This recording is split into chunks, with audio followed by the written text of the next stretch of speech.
uh, then we'll pick up where where we ended last week. You had all returned to town after a rather exhausting excursion down to confront Baba Lysaga, but you didn't come back empty-handed. Certainly, the seeming last piece of the prophesized puzzle in your grip. I think, despite being weary, you returned to town feeling pretty good. Not to mention the herd of goats you brought along, which, as silly as that might sound, in a land where your food options are limited and basically the only meat around is wolf, it's nice to have a source of dairy and also eventually maybe some goat meat. Um, but there was both some crafting and some introspection going around. Uh, Narlik and Ayakabachi were hard at work, kind of preparing for the fights ahead. I got some potions going, some scrolls going. Also, Ralmir took the time to play the face a bit and pulled aside the Wachter boys, beating them handily at a card game, but also seemingly cementing the relationship with Nikolai and the group at least, and perhaps at least exposing Carl a little bit more to you guys not being just, crazy foreigners. And Ervir has started a journal, kind of preparing your story for review by anyone who might come after, just in case. Very Expedition 33 of you. But also, I think, fits very well with kind of your role in the church, right? It's not just the death that matters, it's the life that leads up to it. And in communing with the Sun Sword and learning a little bit more about Sergei's life and the fragment of him that seems to be bound to it, also came to the realization, seemingly, that perhaps while yours may not be the perfect hand to wield this thing in battle, it doesn't have to be. And I think you were saying you had stepped back from the decision to consider Paladin as a cross-class and kind of devote yourself more to the clerical arts fully and fulfilling that role. I had thought about it as a metagamey thing, but I think ultimately staying It fit with the character beat in the moment for sure. And I'll probably just toss some free form, not edited, not formatted prose writing to justify a lot of that shit in my head somewhere in our Discord. I've had a lot of thoughts about Ervir. I'd be excited to read it. I like that kind of little short fiction exercise stuff. But there was one other revelation that occurred to you. As I was talking through what you had seen and what you had read in the sword's description, you recalled where the name Kazan was familiar from. So I believe you kind of currently have two, what I would sort of call downtime objectives, given that right now I believe the party is kind of waiting to see what comes of Lady Wachter's invitation to Ralmir. But Ervir, you're kind of driving both, so I don't know how you guys want to handle these, but you had stated your intent to return back down to Berez in order to conduct some funerary rites and also see what you can do about the remainder of the scarecrows. And you also had said that perhaps it would be wise to head back to Kazan's tower and investigate there to maybe learn a little bit more now that you know about the connection to the sword. But I also want to confirm if there's anything else you all would like to do. There are, of course, several floating threads at the moment, so I'm not going to push you in any one way. I'm going to be freewheeling a little bit, I think, because of how open all of this is now. You guys have accomplished your primary mid-game objectives, but now it comes down to how do you want to sort of push towards potentially actually defeating this vampire. Is it time to gather more allies? Is it time to see if you can find more tools that may aid you? Or is it time to perhaps entertain his invitation of dinner, whether or not that's still on the table? But either way, I think the castle looms close on the horizon. We get there, there's just a cold-ass dinner on the table. Right, it's been there for 11 days since he invited you. Actually, I think it's been more like 14 or 15 at this point. I have 2 things I want to do, and that would be start by commissioning a weapon chain, Okay. and maybe modifying my left gauntlet to some extent, Your left so that I gauntlet. can tuck it into my shielded gauntlet and a loop the place to chain store through the. my Okay. gambeson, so it's still chained to my right. Interesting. Okay. Um. As noted, I love that idea. And I just pointed it out before, I'll point it out again. I think you would know that's certainly going to prevent anybody normal from getting a hold of that thing. You've seen Strahd punch almost straight through your breastplate, so it's not going to prevent him from taking it, but it will likely make it much more difficult to disarm you, if that makes any sense. Wonder if I could silver it. Also not a bad idea. Because again, even if he were to get a grab on it, that's gonna hurt real bad when he does. Not to mention, he'd have to be in the aura of sunlight if you have the blade active. So, my point was just, it's got plenty of deterrence. I just don't want you to think that that is a bulletproof end-all be-all solution and then be disappointed if somebody were to make an attempt on it and succeed. But I'm talking like he'd have to beat a high DC in order to do so. Yeah. He just has a very high strength score. When I communed with it, can I touch the blade without getting hurt? It's not like a lightsaber, is it? It is kind of like a lightsaber, but I don't think it would harm you. It's not in their rules as written.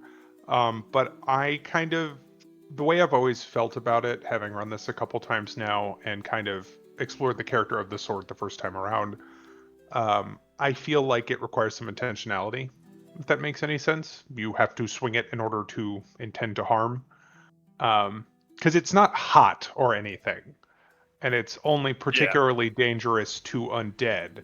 So I feel like you probably could, but I probably wouldn't leave your hand in there for too long, if that makes any sense. What are you thinking? I was curious about activating it while it was still in the gauntlet. What that might do. Not like an affixed sword, but to like be cheeky in and an pop the emergency command word while I draw it, basically. I think that's one of those things where you might risk the D6 damage of immediate contact, and you might blow a hole in your glove, but you're not going to like have it accidentally go off and stick through your neck or anything. Yeah. That was your arm off. Mostly, yes. I don't think that's a concern. It's mostly just like that's like a jury-rigged solution. So, like, if you were to come up with something that mounts it in place and, whatever, you could probably do that.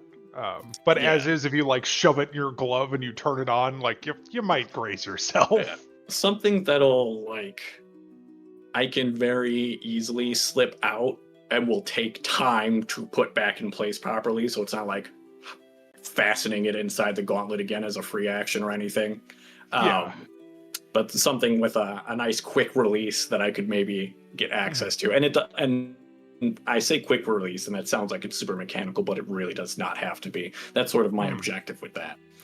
Even if You're that's kind of just a looking strap for, with like, a buckle I undo on the inside. Yes, I was just going to say, you're looking for, like, a metal tube with a latch, basically. Yeah. That can be concealed in the gauntlet. And two, well, you've certainly... you talk to Cass. Go ahead. Yes. Again. Okay. Well, Casimir is happy to host. Yeah, I'll go by for morning tea, see if he found anything extra on the hags, and then ask if he knows anything about Kazan. Fair enough. Well, when it comes to the smithing thing, especially because I assume it would be not like the fastest conversation, but not a super long one. You do know the smith in town. You've dealt with Mikoya a couple times. He's the one that's kind of been paid to put all of your work ahead, and also has been hush-hush as far as you guys know about any of the silvering work you've had him do. So it's probably not a bad spot to start.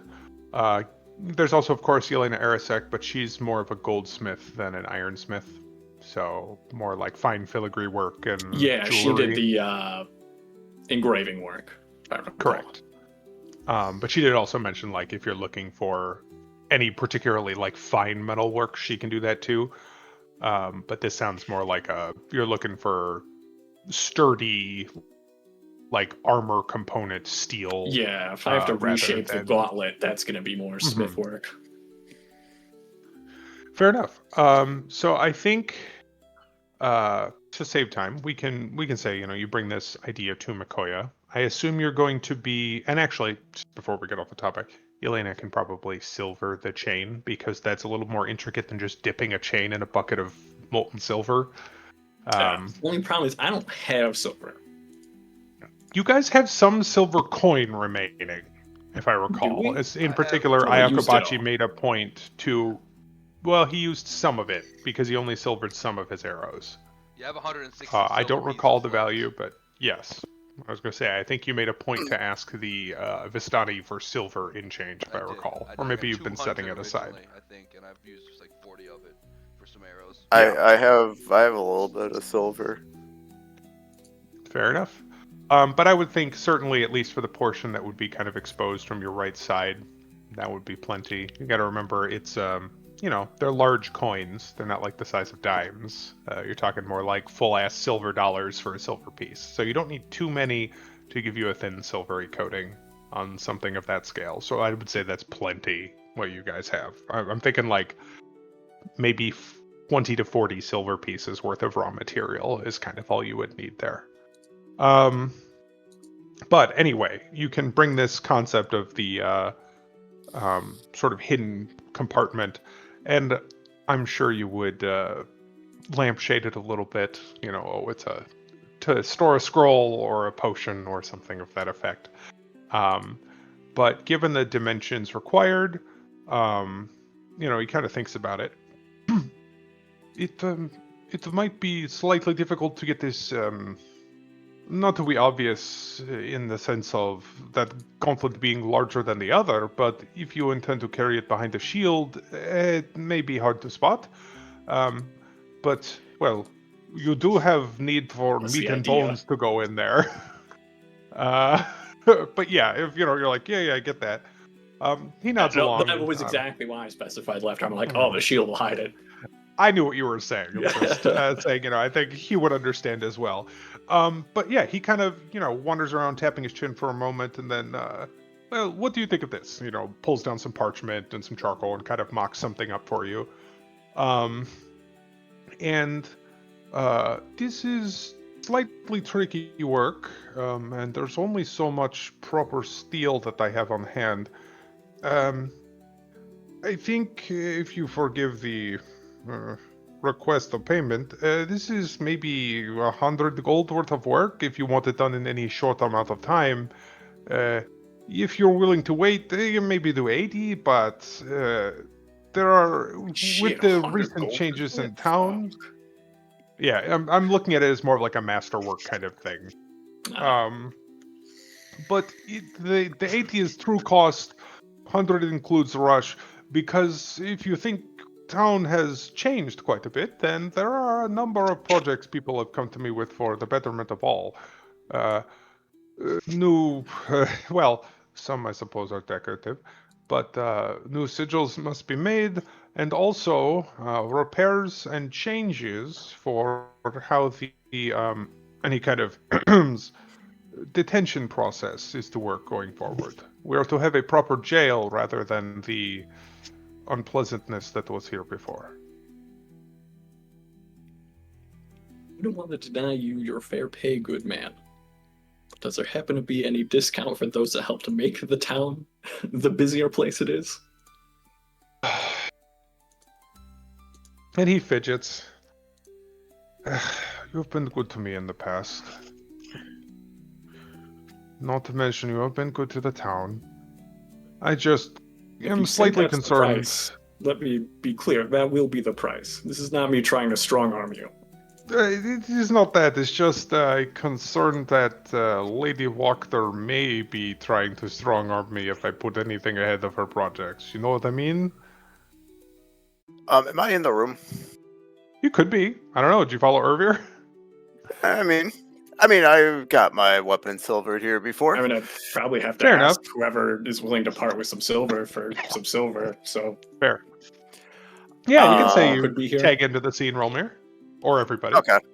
And then I go up to it and I ask him, though, it's like, well, like, if you wouldn't mind telling me what she might be working on out of curiosity, and then I'm gonna slip him 20 gold as a little Okay. bribe, and then Ooh. Jesus, your bonus is so high. And I would have given you advantage with the bribe anyway, but the 18's first.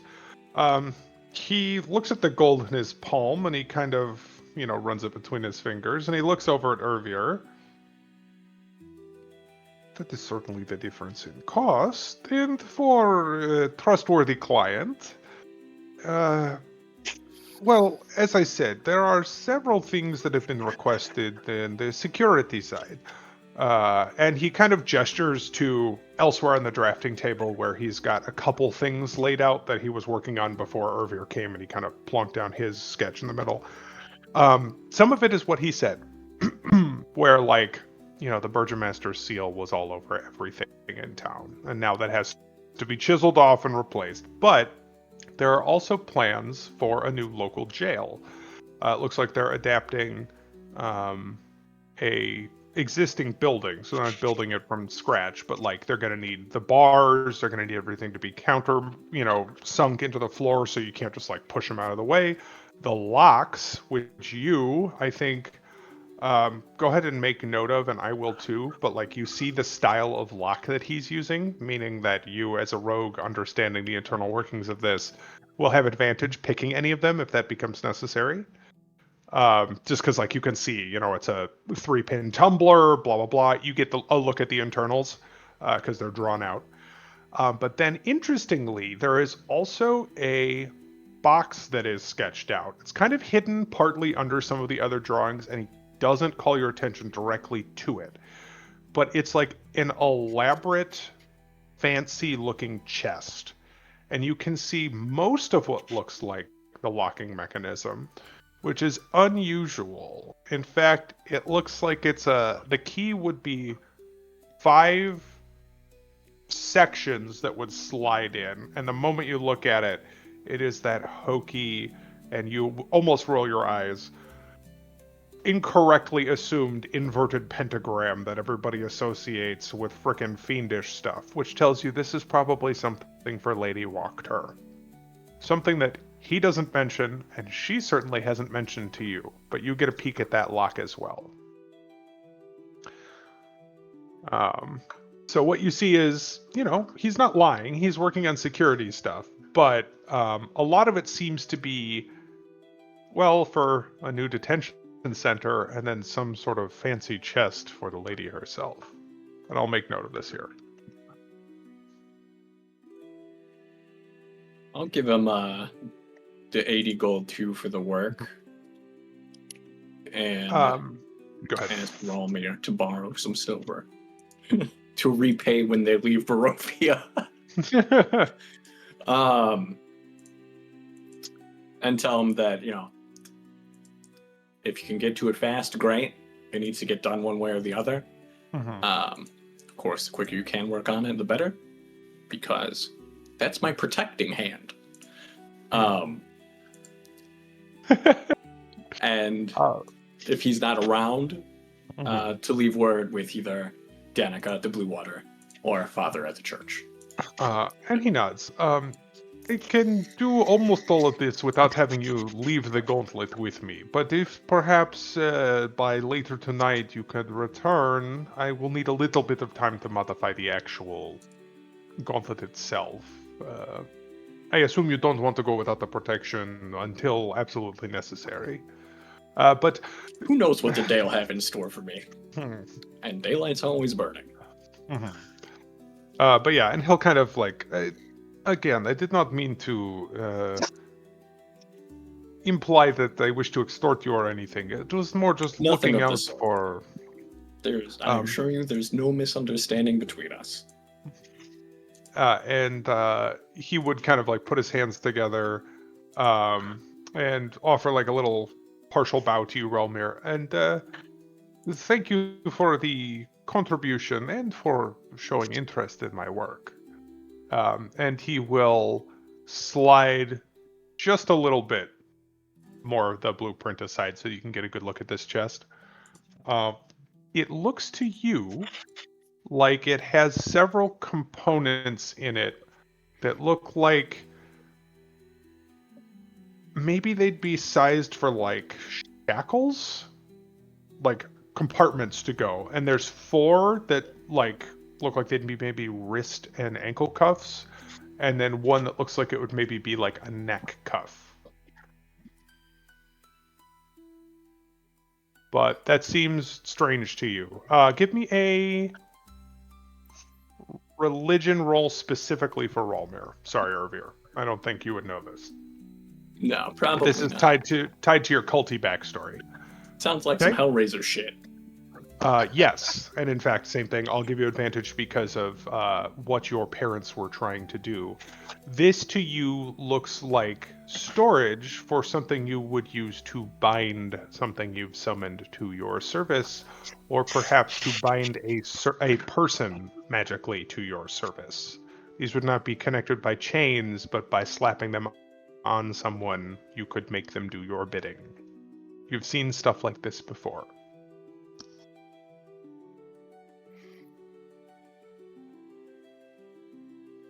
Okay. And he's just making the chest, right? Not like the actual. Correct. And you don't. He's not like wink, wink, nudge, nudging you like he knows what it's for, but he's recognizing your generous donation and showing you fully what he thinks you might be looking for.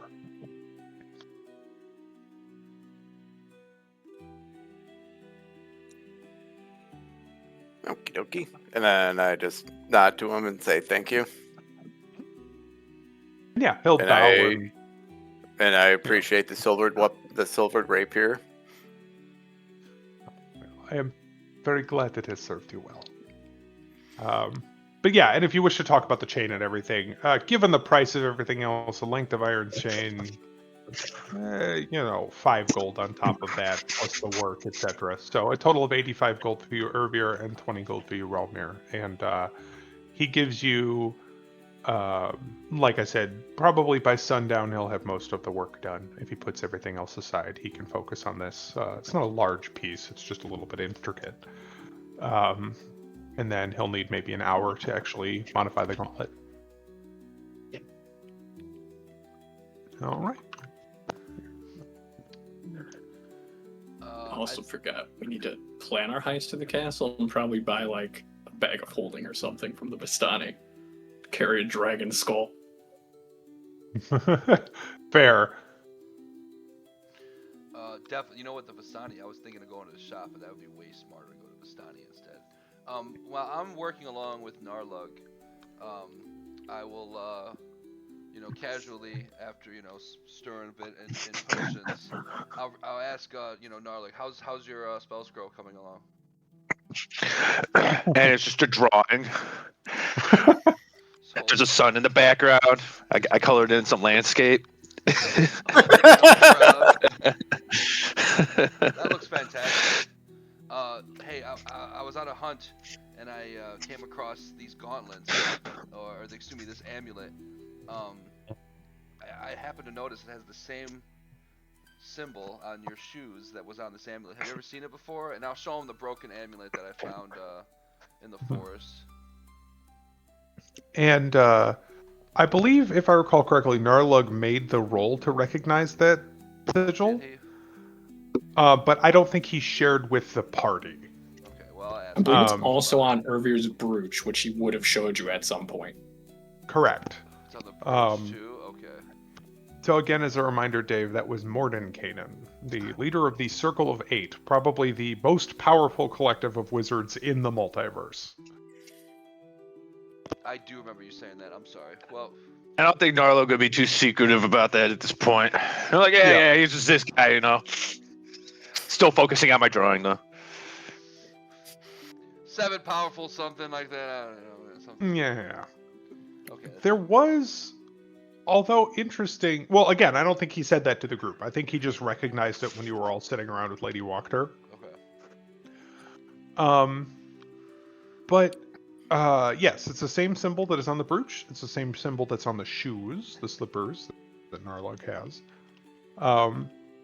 And I think even you've probably heard that name, even if you don't know like his personal sigil. Right. But it jogs loose something you guys heard a very long time ago in terms of real life time.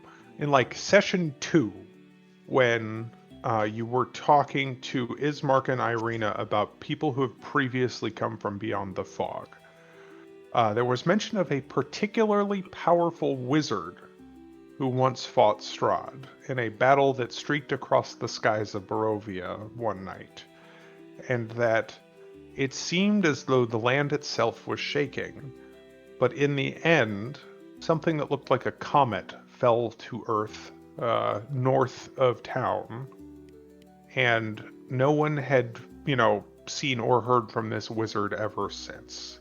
But this was quite some time ago, decades. And seemingly, it would appear that Strahd is still around. But I think you would recognize, like, okay, this guy's stuff seems to be here, and there's a story of a wizard so powerful that he was able to, like, 1v1 Strahd while, flying across the sky and causing earthquakes. It certainly sounds like it could be related, but it also strikes you as unlikely that Mordenkainen was killed in such a confrontation. Well then, I guess I'll just continue to work on my potion, and going to the Vistani would definitely be helpful. Out of character to Yakobachi. I'm down to go to the tower for information, but I also don't want to. I think it'd be smart if to leave somebody here or to do something. Have some type of way of knowing if there's going to be a meeting tonight, because I don't want to miss that window. Sure. Other than that, that's all I have as far as input. Fair enough. And remember, the tower is like that's a trip for the morning. Like, it's not too far. To zoom out again. Let me see if I can find that proper map that I always lose. Yeah, I mean, it's not. We also have someone capable of sending us a messenger pigeon. That's true. That is also true. But yeah, you guys are in Valaki, and Lake Baratak's here, but like that's where the actual tower is. But I'm thinking, like, especially if you were to travel quickly, like maybe an hour there and an hour back. Yeah. For sure. You said the comet crashed out north of Valaki?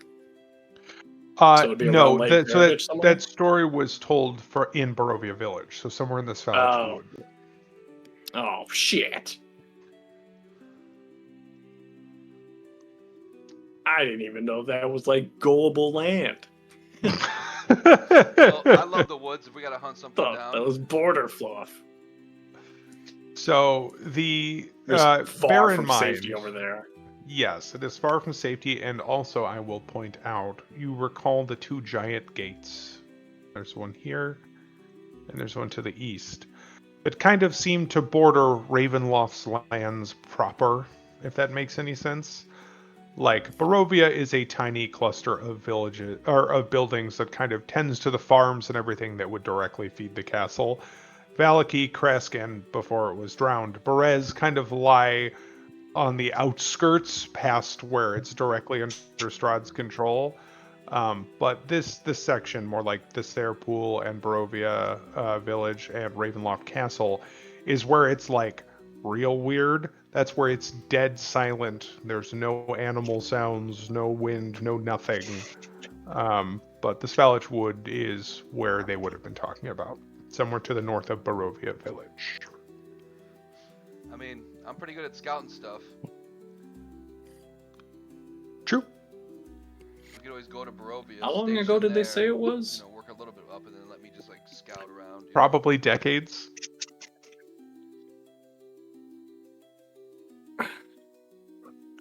Either one of them, I think Ismark would have barely remembered it as an infant, or child rather, not infant. But Irina is a little bit younger and would not.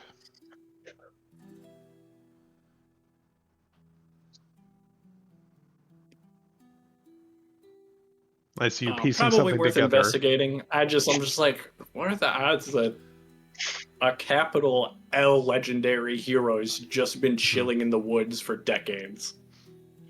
Sounds like something I would Even do. old man Von Richten is out and about, at least gathering intel and shit. Mm-hmm. Not that he's been here for decades, but still. Well, he's been here for quite some time, but not decades. Well, maybe he's got some stronghold over there. He's like, fuck it, I'll just magic my way out of this place. And he's got some research facility in an underground bunker. Yep. Fuck knows. Entirely possible. And also, there is literally a spell named after him called Mordenkainen's Magnificent Mansion that is a interdimensional hidey hole. So, He created the bunker. yes, he literally made the spell to make the bunker. Obviously, Leomund made the first bunker spell. It would take a lot of time, obviously, and that might not be something that we have. But I mean, if I do not snapping, if the group came from Barovia, and even just kind of chilled. Like, we're not to scale here, but right. But like, say they, they basically went in there for a little bit, and then I could just like fly around as an eagle, get an eye on things, call the group, at a time, and we'd be able to probably check out most. I mean, I don't know. Obviously, like you said, it's not 13 feet wide or whatever, but we could probably get a good chunk of this figured out. Probably in a day or two. I think so. And especially, I was just going to say, making use of your ability to wild shape, be that into a wolf with a very keen sense of smell and a fast move speed, or an eagle with incredibly good eyes. I think either would certainly cut down that searching time much more than you'd think. But yeah, if I recall, so if I consult the spoilery map that I don't like to give out, let me get a scale here. So hexes on this map are quarter mile. So it's a fairly large area. We're talking about like a couple miles per side there, probably about 2 miles deep from the road to kind of where it reaches those mountains. But again, I don't think unreasonable for you to search that in the span of a couple hours by any means. Yeah, but I like the idea, Irvir, of, I know you're not in the room, but of going to the Vistani, because I'd like to buy not only a sling, but I'd like to buy just stuff because we have money. Yeah, Irvir will go that way anyway, Oh, nay. because he's going to meet up with Casimir. So you'll bump into him, or rather, he'll probably bump into you if you go there ahead I would of time. say probably since you had to go to swing weapons through the store blue first. water. I mean, if you do plan on spending money with the Fastani, I would like to go. I mean, we may need to pool our money together to get a bag of holding. I don't know how much that shit's going to cost us from people that control the prices and can gouge us as much as they want. That's true. Do also need to deliver the dress. Ooh. I forgot about that. Yes, that needs to go to Kresk at some point, which is not too far from Lake Baratok. So we do kind of just need to make like a once-over across this entire map, like as our beginning to Act 3. That's kind of what I was saying, is I feel like tying up some loose ends is not a bad idea. And it does seem like you probably have some time. And also, when Rolmir spoke to Nikolai and Carl, their best guess was you probably had 2 to 3 days before Lady Wachter was going to be calling her book club, wink wink, nudge nudge, back together. But like, for example, the loop from Balaki to Kresk to Lake Baratok and back, that's a day easily, unless you spend several hours in any of those locations. And even if you did, in an emergency, Lake Baratok back to town is like an hour. And same thing. The trip from Valenki to Barovia Village is like a good half day. But if you were planning to travel down and do some scouting, that's like a full day and then a half day to get back. So if it is on the third day, you have time to do both, in theory. I'll be right back. My dad's calling me real quick. No problem. Yeah, and just to give the team a heads up, I have in total 160 silver pieces and 540 gold pieces, but I also have 650 gold worth of stuff to sell, like some precious, some jewelry and some gemstones. So, like I have a little over 1,000. I don't know what everybody else has, but I'm sure we could pull together and get. After my expenditure just now, I have 399 gold. I still have the 300 gold worth of diamonds on me, which I feel like we should not sell because that's just too useful to have. I did not Yeah. include that. I did not include that in mine either. I kept that. Yeah. And then the gem worth 500 gold. So if you added that, I'd have 899 at face value, assuming I got 500 for the gem. Yeah, same thing. I got a gem and 569 gold. Oh, well, we pulling our money together. Just figuring out how much we got. I got 801 gold on me. Plus the gem? Do you have anything worth selling? Yeah. So we each drink a gem from Baba Lasaga's chest? Aren't there 5? I only have Did I one. take a Somebody gem might from have that? 2. You might have given one to the homies, I think. Actually, yeah, there were 5, exactly. So we should each have one.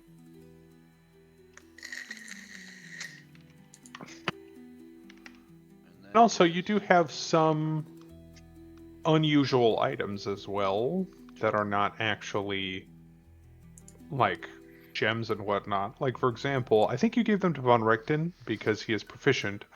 But, like, if you wanted to sell those pipes of haunting, the Vistani will probably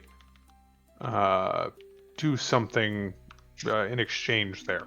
You know, they might not give you raw gold, but We do also have a barrel of demon ichor for however much that's worth. that is true. I know I got that. If I just added everything that y'all just read, we're sitting at 4,619 gold pieces. It's a good chunk of change. Bag of holding would be nice. Do you have to attune to a bag of holding? Not No. Yeah. Alright. Thank fuck. Right. That. I mean, I have open attunement slots, so. I think I have I'm one full, open and I'm still, gonna have too. to unattune to something to attune to the fucking cleric medallion again. Right. The necklace. Yeah. Which is unfortunate. What are your attunement slots taken by? The sword? The sword, amulet? the brooch, and the amulet of devotion. Oh, right. I have to Because the give brooch one of doesn't those actually things take an up. amulet slot. Yeah. Or yeah, I didn't know that amulet was a specific slot. But Yeah, it's like rings. You can only wear one ring on each hand that's magical. Or maybe it's 2. Either way, there's like a limit, but you can wear like a belt, a helm, a pair of gloves, right, so you amulet, can't just attune to etc. 3 But the brooch belts. specifically Yeah. says carrying this on your person. Right, exactly. Yeah. Just blinged out 3 amulets on the neck, 5 rings each finger, just blinging. I'm saying. Fucking roll up like Flava Flav. Right? Wizard Wiz! This guy's a crazy wizard. He's got every ring. He's got a ring of falling. He's got a ring of spell storing. He's got a ring of swimming. This guy can swim like a fish. Is there some type of amulet you could wear that has something to do with time? Oh, I'm sure. I'm sure. There is a very simple Just for magic to item act that's like like it's like a little clock timer that it's an amulet, and like if you use it, you can like get an extra Yeah. undo something almost. just so You just get so you're wearing a clock. it's like a luck I'm check, sure you but can make one that. it's a one and done. It's like you use it, and it's like you get to re-roll a 20, and then it goes away. It's like it used up all its energy, but it's a magic item. It's pretty cool. I wish there You was could like probably a clock make one that amulet. stores like a haste charge or something. Right, that would be sick. That makes sense. But to get back to it, we can just, like you said, we have a couple days. If we wanted to go to Crest because we're the closest now, and just work our way all the way across. I mean, the Vistani were where? I mean, obviously we know about Madame Eva, but the Vistani were also, wasn't there like a little group outside of Valky a little bit, or are they gone now? That's the Vistani camp. Yeah, where they're right Casimir there. and they're all That's at. where Casimir is. Okay. Yeah. Okay. We could. So they are go very close. In fact, they're like a 5-minute walk from town. Well, I say when the time is right, we Hang go on, do dropping that, you here for sure. 1 second. I will move you geez. back. But but she's yeah. on the cover. Like literally, the Vistani encampment is like right here Oh yeah. I knew it was on the close. bottom left corner. Yeah. We could go to Kresk and then stop at the tower, coming back. And then hopefully it didn't take us too long in Kresk, but unless the abbot pulls some bullshit, then we can stay in the tower for the night if we have to. Yeah. Don't have to, yeah, exactly. And we're an hour or two away from town, so. Yeah. I like it. Or that too, yeah, if we just want to make the push to finish the trek, then at least we're closer to town as night starts to fall rather than coming from Kresk. Right. Be quick. But we probably want to. We're all going to be at the Vistani camp first before we leave. I think it sounds like just to get some info from Casimir and see about putting in an order for a bag of holding. Deposit. Will that fit a dragon skull, or do we need something else? I've kind of been the operating issue under with the that bag assumption. of holding is always the opening, but I think a bag of holding gets pretty big. Bag of holding. And if anything, we were thinking maybe maybe the mouth might not be big enough, but at least the inside is big enough to where maybe we can reduce it, put it in there, and then it goes back to normal. Yes. It's enough space for us to at least store it. Then when we want to take it out, just like peek our head in there, small it again, and then dump it out real quick.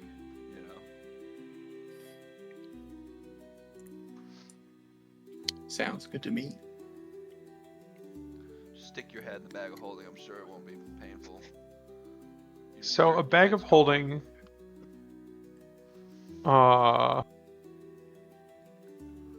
Let's see. It actually doesn't clarify how large it opens. Let's see if the new one does. But it's a 2 foot by 4 foot by 4 foot interior space, holding up to 500 pounds and 64 cubic feet. It's a decent size room.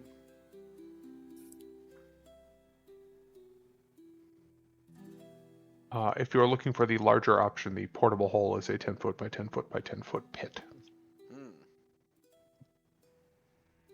But in order to access that, you have to lay it out and climb down into it to get whatever you want. Whereas a bag of holding, you can just reach into and pull stuff out.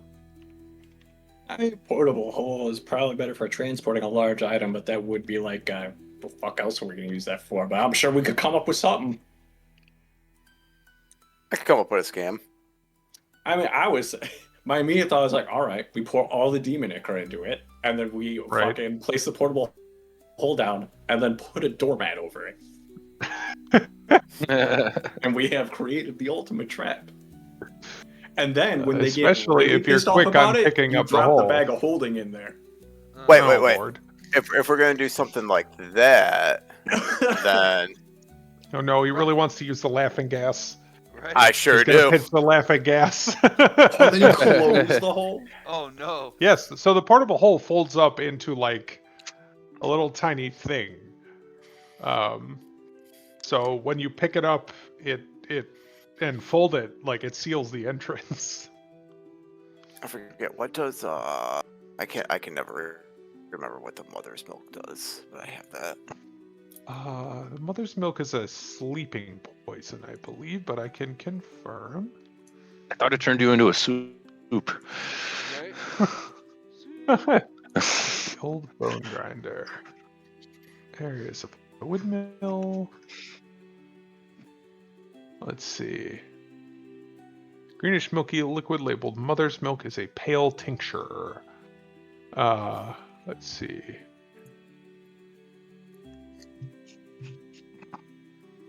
Oh, okay. It's just a very long-lasting poison. A creature subjected to this poison must make a DC Constitution 16 saving throw or take 1d6 poison damage and become poisoned. The poisoned creature must repeat the saving throw every 24 hours, taking 1d6 poison damage on a failed save. Until this poison ends, the damage done the poison deals cannot be healed by any means. Oh. After 7 successful saving throws, the effect ends and the creature can heal normally. Jesus. Which is basically guaranteed to kill anyone you use that on. It just won't be fast. If you think about it, 7 successful saves for a DC 16 con for a normal person is Very unlikely. Especially much because damage does it most do, regular protect? 1d6.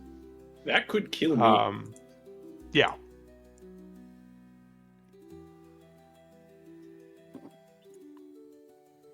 And also, take note of the fact that you become poisoned as per the condition, which gives you disadvantage on a lot of shit.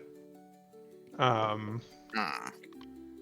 I would simply cure poison and disease, Yes. but if I didn't do that, that would kill me, probably. But like I'm saying, there's a limited number of people that can work that miracle. And yes, a poison creature has disadvantage on attack rolls and ability checks. Can I coat that with like a dagger, or does it have to be like? Do I have to like slip it into someone's tea? I just had that open. Let me double check. I think it said exposed to. Pale tincture. Here I can. Subjected to. I don't. Oh, it is an ingested poison. Yes. Oh, it must be drank or eaten. Well, I guess I'm gonna have to. Hypothetically. I need some cheese. How? Oh wait, You're- I So could go. it gets in your baker. bloodstream, right, when you ingest it? Mm-hmm. So what if you ate it and then let yourself get bit? It's an interesting idea.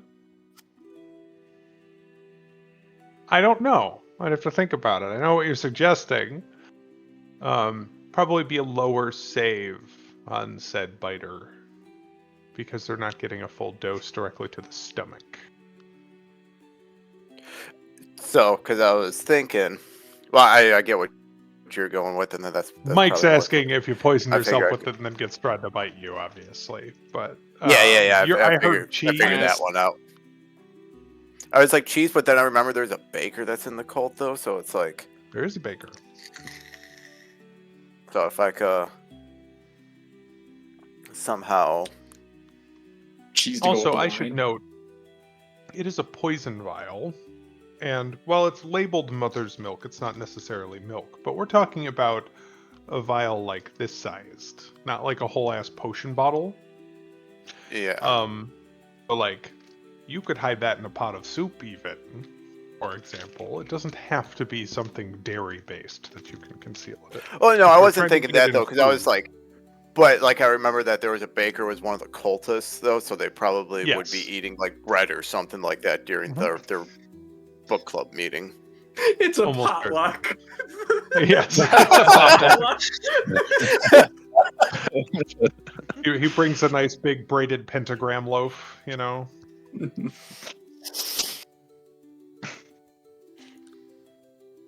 but also like no roll necessary. Just like in the real world, a lot of religious sermons involve ingesting some sort of sacrament, often involving bread.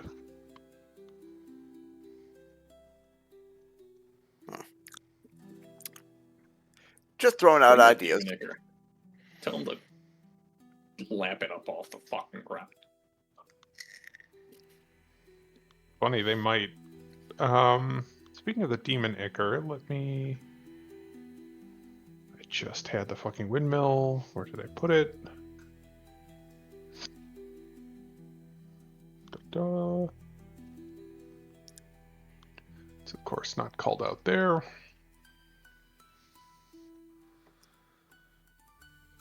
Unless you guys had very specific things you were looking for, maybe just to see what's on offer. So let's start out seeing how much it'll cost us to get a bag or a hole, and go from there. Yeah, we'll start with that. Because it'll take time for them to get it too, presumably. Yeah. We are probably paying out the ass I was just for looking the time investment alone. Right. I mean, if we pay a lot of money, then all of a sudden, you might get a little more service. I was looking for a sling, so that shouldn't be super hard to find. Someone to sling these sling bullets. So, as a reminder, by the way, the demon ichor is not a typical poison. It has some questionable effects. Now, I'm pulling this from a later module because, as written, it does not clarify. But the way that it works in Descent into Avernus, where it is very fleshed out, it is a mutagen. It causes flesh warping. And there is very much a table. Nice, nice, nice.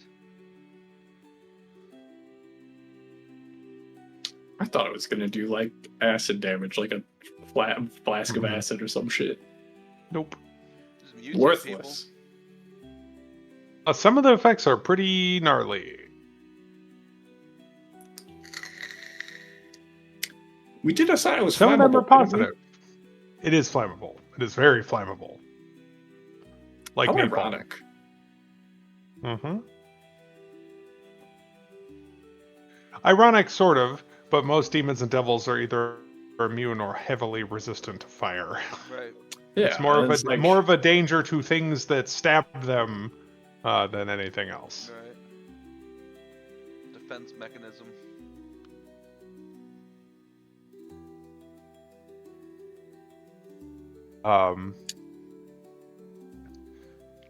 So when I say things like flesh warping,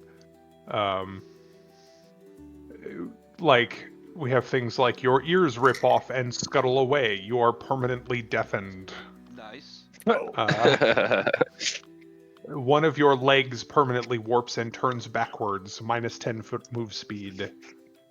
Get a leg of broccoli. Yeah. Your arms and legs switch places. You can now only crawl and have disadvantage on all attacks, as well as strength and dexterity saving throws. Nice. It's bad stuff. Now, there are good things, but most of them are not good. Yeah, can't save scum that. Best character concept ever. I'm a monk who got some demon ichor, and now I walk on my hands and use my feet to kick. Punch people. You know what I mean? He's just like a monk. I'm a foot punch the crap out of you. Right? Just the Zohan scene. You're a druid who has shillelagh. Yes. It's a magic horseshoe on your foot, and you shillelagh. Avoid that dex and whiz disadvantage, and just shillelagh people with your Dude, horseshoe. Major Payne wishes he had that after the little engine that could blew up. Right? Crawl, I was thinking about that the other day too. I don't know why. That shit just pops into my head randomly, and I'll just think about it for days. I fucking Well, love it. It's because you ain't got no legs. But you can hop out your hands and start running. Or Lieutenant Dan. Don't roll a 73 to 75, by the way. You randomly vomit lava. Ooh. That's Oh, as yeah, bad you're as gonna it need a lot of sounds for spells for everybody that. involved. What if you have what do I got? Yeah, what if it's like hellish resistance? Right? I was born to drink this shit. I actually don't. I might offer you rolling twice and choosing. It's not worth it. That's certainly not immunity. Oh, it's We just not worth go it, but I'm just curious, like, how does that work with hellish resistance for a tiefling? Alright, give me something. Well, because you are not a demonic tiefling, though. Right. You are a Yeah. No, I'm devil. infernal. You're infernal. So yeah, I think if you were from a demonic bloodline, I might offer you a little bit more resistance. But remember, those two have been locked in a literally endless blood war for the last literally forever. So you're probably part of the target audience, as it were.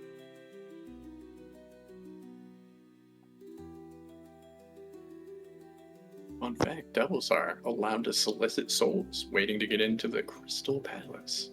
True. There's an agreement. It is the soul's choice if they want to sell themselves off to you and get tricked like a dumb idiot. Honestly, Demons I kind are of on site, appreciate that. Oh well, as they should be. Can't be reasoned with.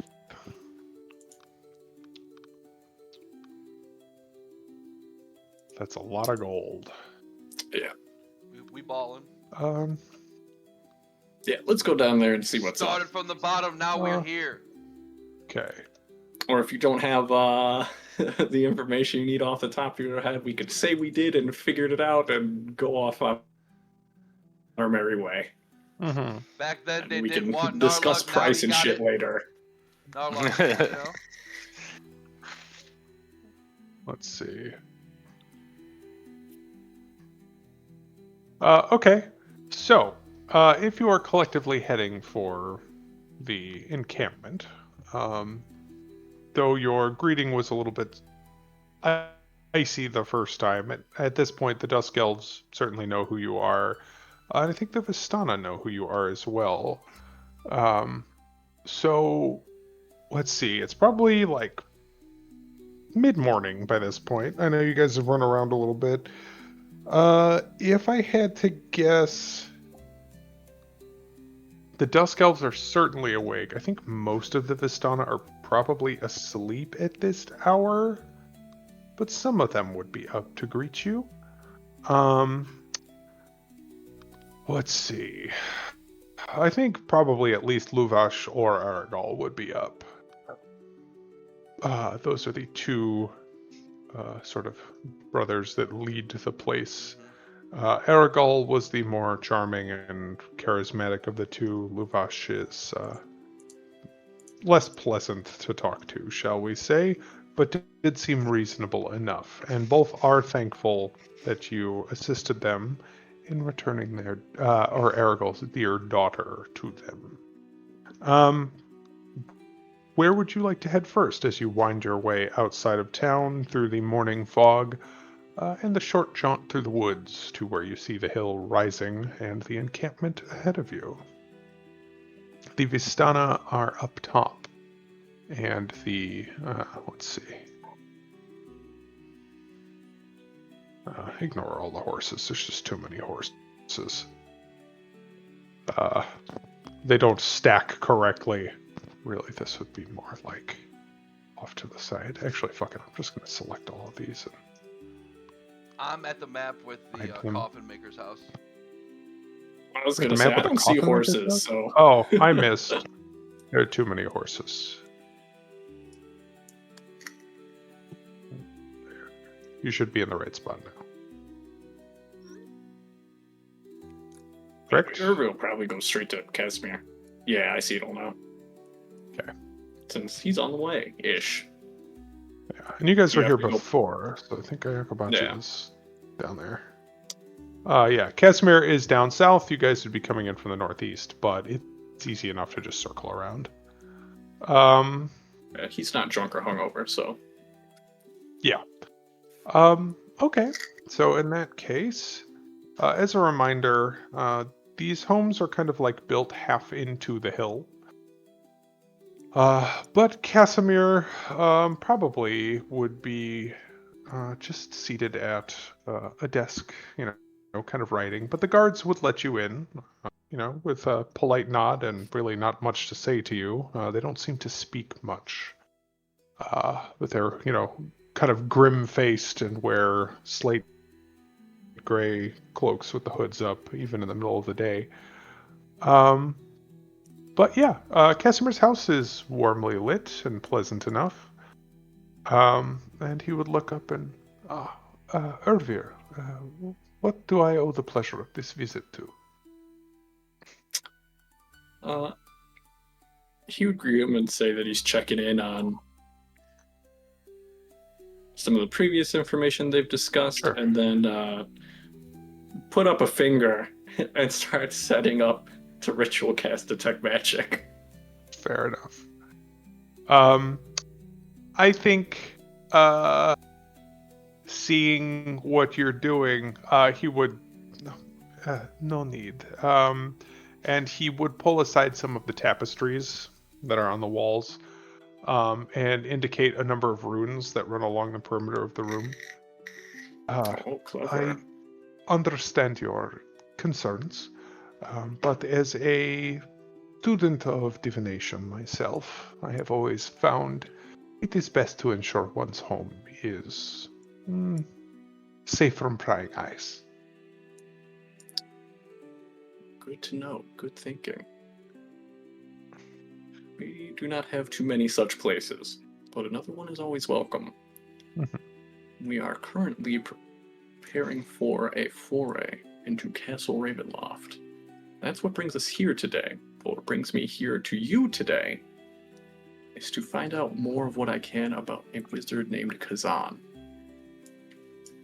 And as you say that name, he kind of winces, but not like in fear so much as just unpleasant memories. And what his fate might have been. Before or after his death, because believe it or not, well, That's unfortunately what I think I was afraid of. It depends on your definition of death as well, as I believe you seem to be implying. Kazan. He was a foul man, of course. A very skilled practitioner of the arcane arts, often at Strahd's side during his campaigns. Once we settled, and he does say we, but remember these Dusk Elves are part of that original military, in the lands of Barovia, and began to cement the subjugation of the local population. Kazan became fascinated with rumors of a repository of arcane magic high in the mountains. One we have already discussed, the Amber Temple. The things that he found there, well, it was considerably more than just knowledge, shall we say. I have hinted at the place being, well, worth a visit for a particularly stalwart scholar, but I know that I have not elaborated on the dark powers that dwell there. These are some of what I believe made the dark deal with Lord Strahd that allowed him to become what he is now. But the temple was not built simply as a library. And he kind of rubs his forehead. The temple is as much a prison as anything else. It is a place where not only forbidden knowledge was accumulated by the monks that once dwelled there, but somewhere that, well, they simply referred to them as the dark powers. but beings from the far outer planes, from before time itself, perhaps, were entrapped. One can, supposedly, if you believe legend, kill a god, even. But these beasts were beyond slaying. And so it was decided the prison should be built. A place where they may be locked away. Where you see such things can only manifest so strongly on any of our mortal planes. And often once they have done so, until that avatar has been dispatched or recalled, it prevents further incursion. And so, the name, the Amber Temple, it refers to the vessels that were used to contain these avatars.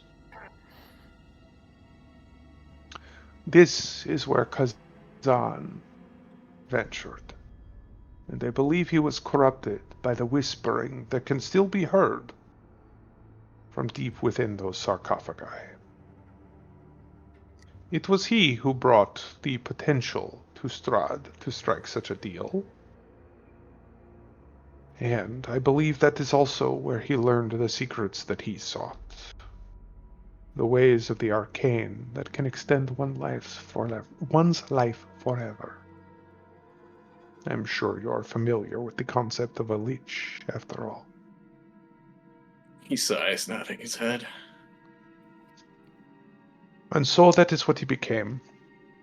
But before he did so, not only was he instrumental in the construction of his own private study, somewhere far to the northwest, but in many ways one could call Kazan the architect of Castle Ravenloft. Its eccentricities, the way the stones seem to have a life of their own.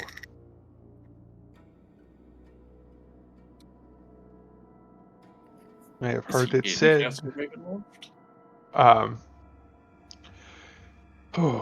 That is a complicated question. I don't know the answer for sure, but I do know that allegedly,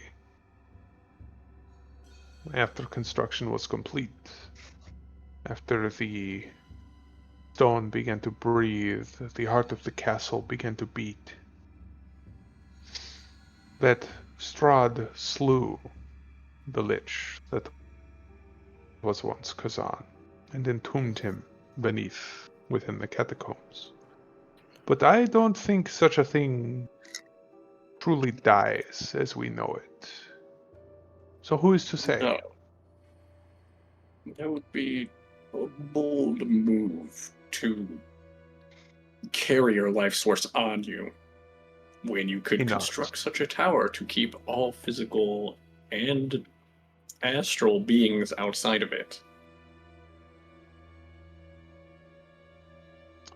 He nods, thinking. I will be honest, I had never considered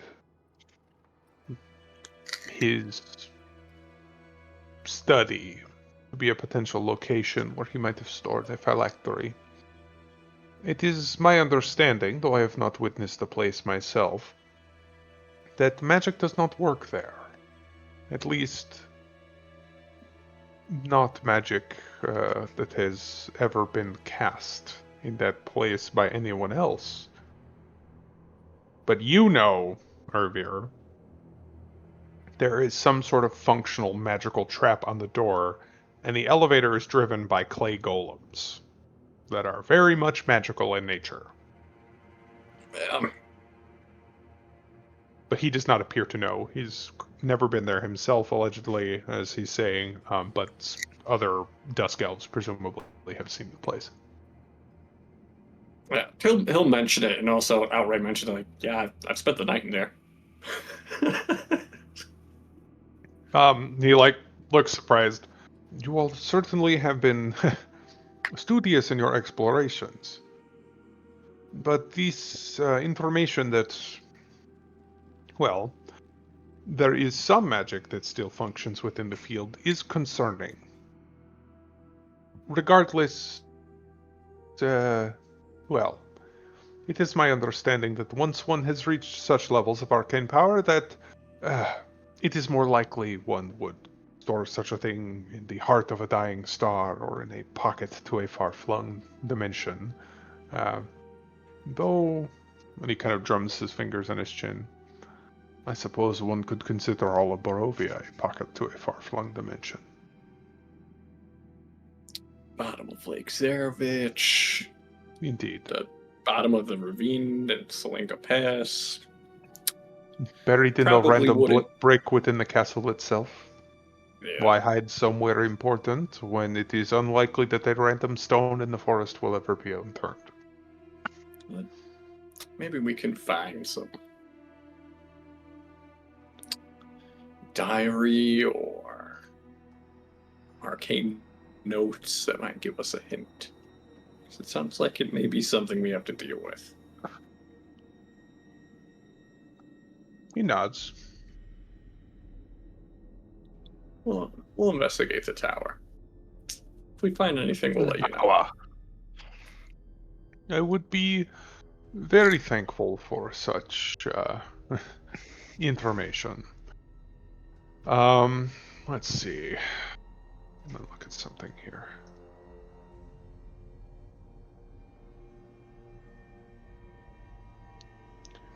It must be known to you.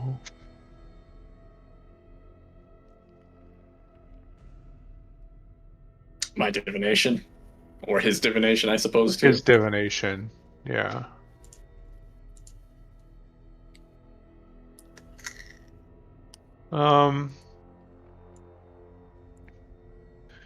Let's see. So that's a possibility.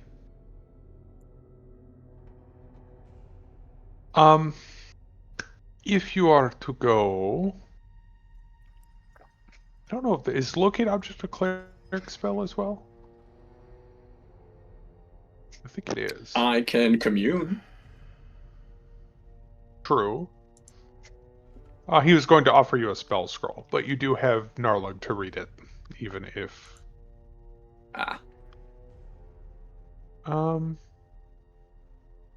If you intend to search, of course, this will not work within the tower itself, but, well, if it were me, as you mentioned, I would probably throw such a thing into the lake rather than leaving it in the tower itself. And he will hand you a spell scroll of locate object. It is not something that is familiar to you, but you could certainly ask the magic to find you the nearest phylactery. And if you were to have more than one result, I would be beyond astonished. If you have one at all, that will be a miracle. I get more than one result. It's I'm a going to cleric do spell. whatever it takes to leave Barovia and come back with the cavalry. He laughs. Spoken like a true man of Kalimvor. I will be honest, I do not know if I hope you find this potential phylactery or if I hope that you do not. For if you do, it means that he in some way survived. He was a terrible man, and became only more so after his death.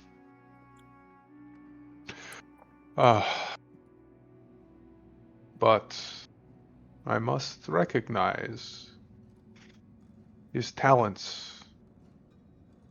They were incredible. If I were you, I would keep that ritual you are about to cast, well, active as much as possible if you are truly to traverse the castle. It's really hard to say.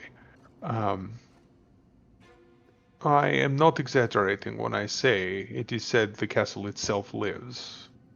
And it has more magical tricks and traps than you could possibly imagine. It was the remains of his wife. That's what we're looking for him. Yep. Katrina.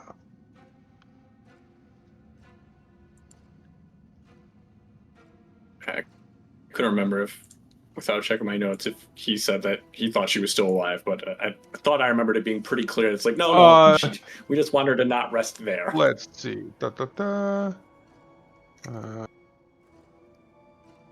No, it's actually not wife. I apologize. It's his sister. He confessed, this is recapping, he confessed that he's burdened by dreams sent to him by his dead sister, Petrina Velikovna, whose spirit has languished in the catacombs below Castle Ravenloft for centuries. Killed but calls to Casimir from the catacombs. Oof. Yes. So he believes that she has repented for her many sins, and he yearns not only to free her, but also to restore her to life. Yep. She was a member of Strahd's retinue that followed him down his dark path. She was never made a vampire, but she did participate in the slaughter of innocents that took place here.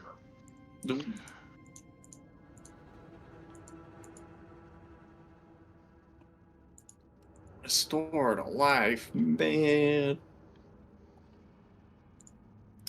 Well, we don't need to get all that right now. Yep. But the two and of the two big goals to get in and out, hopefully without arousing too much suspicion, will be that and the skull, and let them know that like that's on the agenda. Hopefully they're by each other. Right. Well, if what the legends say are true, they should both be found in the catacombs, as well as supposedly where Kazan is entombed. Shit. He says out loud. Mm-hmm. Indeed. And I will call to attention again, this came up quite a while ago. Esmeralda has said she thinks she can get you in. Yeah, there's another entrance, right? Yes. So there is a servant's entrance to the cellars, where many of the Vistana can come and go. They can pass the wards because of their blood. And she has hinted at, and I believe you've seen Vistana use some of the magic that's in them before. You watched somebody use the evil eye. I don't remember on who. I'll probably use it on the hunters. Yeah, that might have been it. But yes, that whatever it is that ties them to this land and grants them these abilities, the wards of Castle Ravenloft recognize them and whoever accompanies them to certain areas, and therefore the castle is not hostile. But she did say it's not as though you could walk in the front door. She would have to take you through the back to certain places where they are allowed, without question. But one would assume the cellars and the catacombs are not too horribly distant from each other. Both being in the basement and all of that. Yeah. Well, the real spooky shit probably is. Depends on your definition of spooky. And who the fuck else knows? I mean, vampires gotta sleep in coffins and shit too, you know, but like, you know, you got a whole ass castle. Put that shit in your bedroom, you know? Yeah, it's a California king coffin. That all the fucking vampires he's got chilling out there, the not true vampires, whatever they were called, Spawn. Yes. They probably got like quarters. They probably don't gotta sleep in the basement. And that's what I mean by depends on your definition of spooky. Yeah, the ghosts and ghoulies are probably down in the catacombs, but the rest of it is still a castle occupied by vampires and crazy people. So, yeah, none of it is exactly ideal sightseeing territory.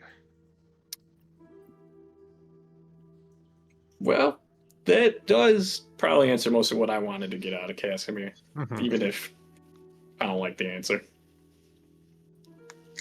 he's apologetic. You know, he knows it's not great news. Um, Better to but know he now. also right, and he also does tell you that he's continuing to work on your question of like how do we prevent ourselves from being attacked by the hags. He hasn't come to a portable solution, but he's working on a way to mimic similar to, and this is why he showed you his runes, something like that you might be able to apply to your bedroom at the Blue Water. That would at least, if they can't see you, they likely can't prey on you. And peering across the veil between dimensions does require divination, be that innate or otherwise. So he's pretty sure that will work. Neat. I'll thank him for all the effort that he's put in and for helping them out and for the scroll and the info. Of course, and he's very thankful for both your willingness to help and also somebody to talk to that's actually, still willing to try to do something about this situation. Everybody else around here has become rather morose with age and has kind of resigned themselves to their fates.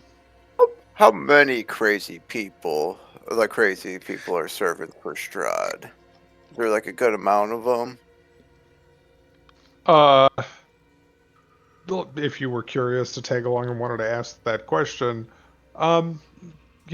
he doesn't have a precise number, but it is a whole castle. Dozens, if not over 100 residents of the castle. Because if I could get those chains from Walker, though, and kind of use one of those as like a kamikaze, or to cause a distraction. Sure. I mean, maybe they might be willing to be put in chains.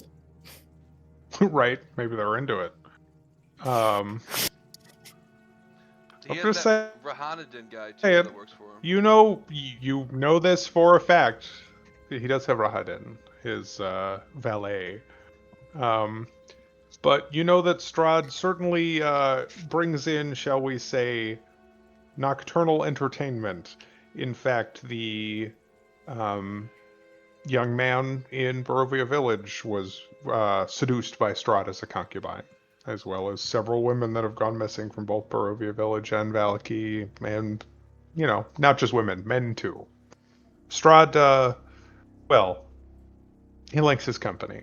Even if he can't have Tatiana, he has to have something. Super freak. When you get that old, gotta try new things. Right? Precisely.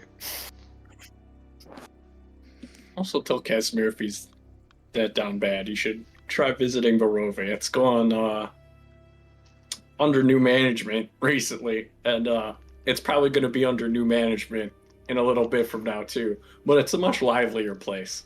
Oh, you're talking about Valaki. And we chill around. Yeah, and we chill around with an elfin town now, so they're open to the idea. He nods. It has been decades since I've set foot into town proper. But if things are as different as you say, perhaps it is worth a visit. I have no doubt my guards. Mm-hmm. The Martika family. And I don't have a name to pull off the top of my head, but it'd be like somebody 3 generations back. Yes. Used to deliver wine out here before the Vistani started pulling it from outside the fog. Still run the Blue Water, I assume? With any luck, the whole town soon too. He quirks an eyebrow, but doesn't inquire further, just kind of smiles softly. Very well. Perhaps one of these days you shall see me in the tavern. Thank you again, Arfir. If I do, I'll buy your first drink. I will hold you to it.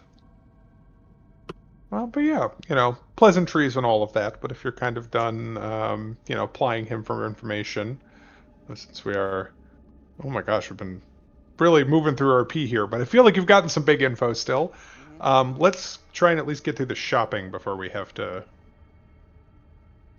start winding Yeah, down here. exactly. So I'm going to Decide what cut we're to gonna up on top of the hill. Yeah, let's say you would find Aragol inside the main tent. Most of the Vistani kind of passed out, but he's like half awake with a mostly empty bottle of wine in one hand and the other kind of draped around a barely clothed Vistana woman.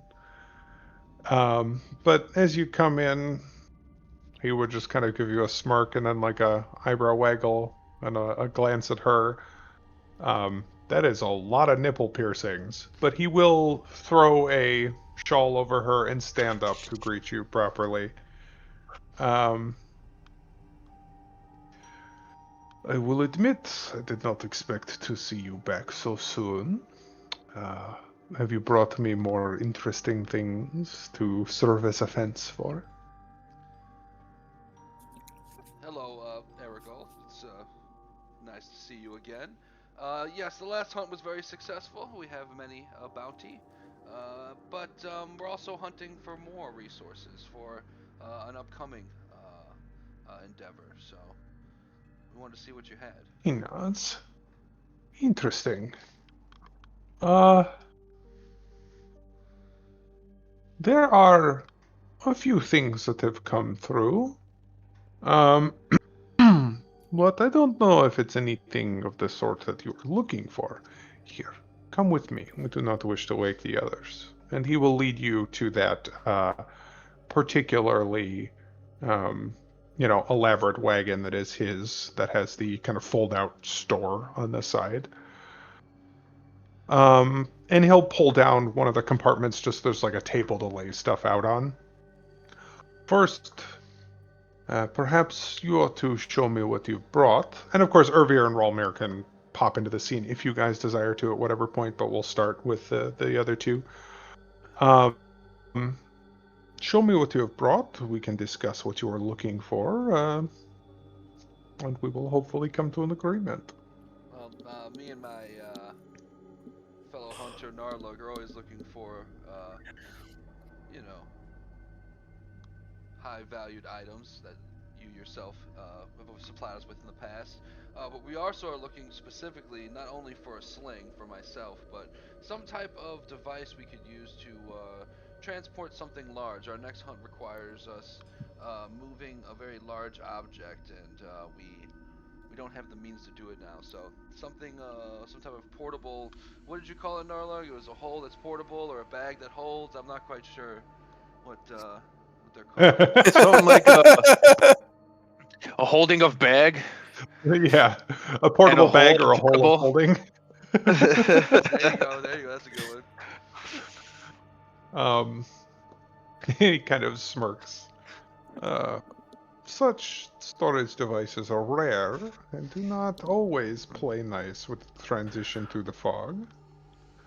I will be honest, I do not have such a thing at the moment, but, well, for the right price, a trip could be made. And he licks a finger and holds it up to the wind. And you notice as he does so, there's definitely some sort of magic involved, because the fog kind of swirls around his fingertip more than you would expect, just as like kind of the wind blows by. It is possible that one could see, with a swift departure, an arrival back here in not too much time. But we should not be too slow in making a deal. The way that Barovia aligns with both the core and the other Great Plains is ever shifting. We must seize the moment. And it seems clear he's a little bit trying to press you. He's not even hiding his shark-like tendencies as a merchant.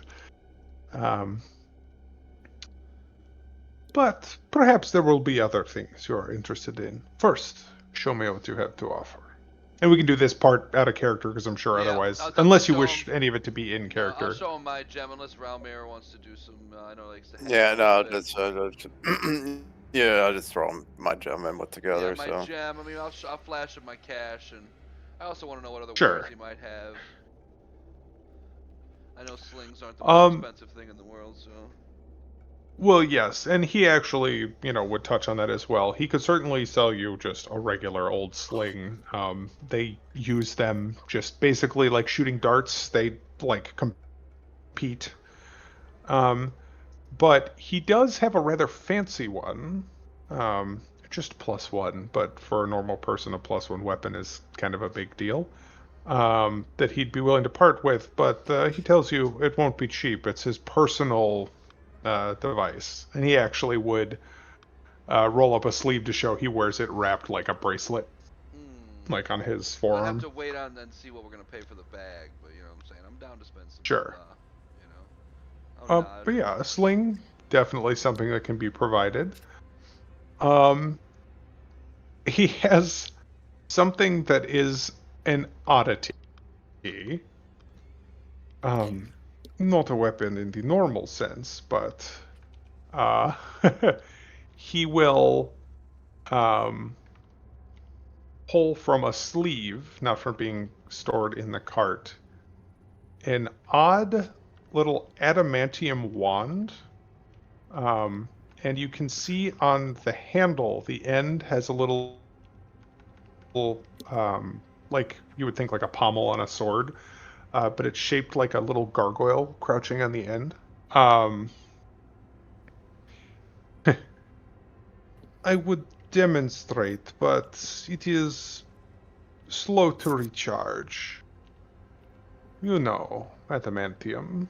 And he flicks it, and it makes like a almost tuning fork like ringing sound. A very durable and special material. This wand grants you the ability to turn yourself into such a thing. You can maintain that state for quite a duration, several hours, I believe, and end it as you please. Could make you extraordinarily durable, though not as mobile as one would wish. Hell yeah. But in non in character terms, basically allows you to turn yourself into an adamantium statue with an incredibly high damage threshold, but the inability to move until you wish the effect to end. Hmm. hmm. So how long's the transition for? Is it like instant? Instant to become adamantium, it takes 12 seconds to no longer be adamantium. Uh, hmm. I'm trying to think of some.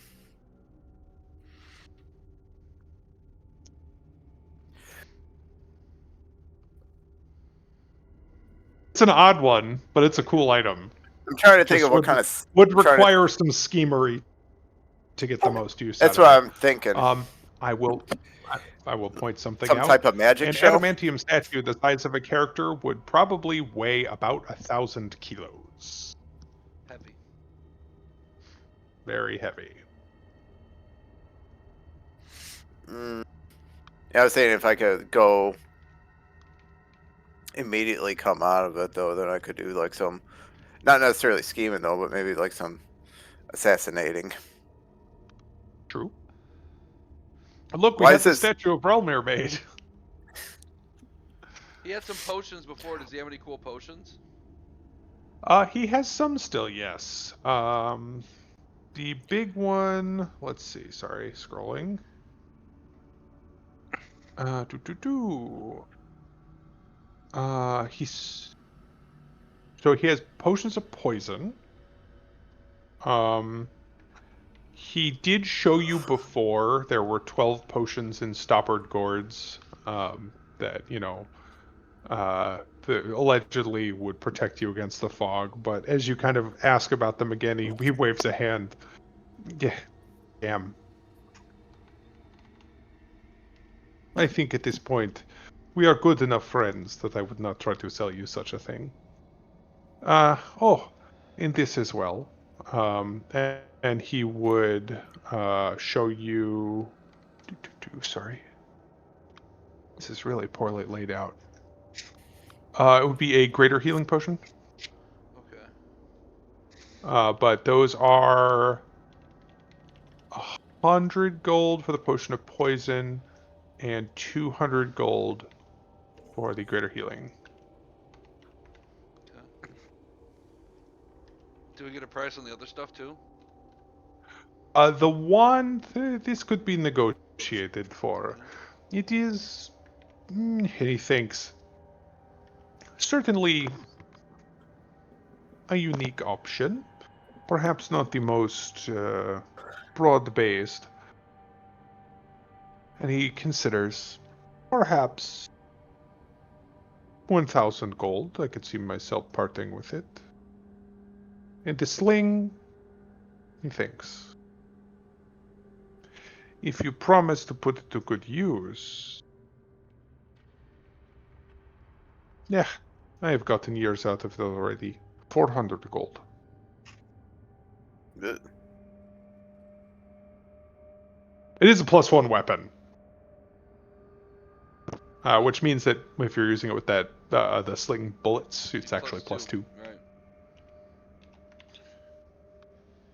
And then, what do you think he'd quote us on getting a bag of holding or some type of device to move? And he thinks such a thing, a bag of holding, not too difficult to come across in perhaps Greyhawk or Faerun. But there is the risk that it does not make the transition, and in that case I would need to go back for another. For a bag of holding, I understand this is expensive, but I would say 1,500 gold to ensure the delivery of one that functions still after it has passed through the fog.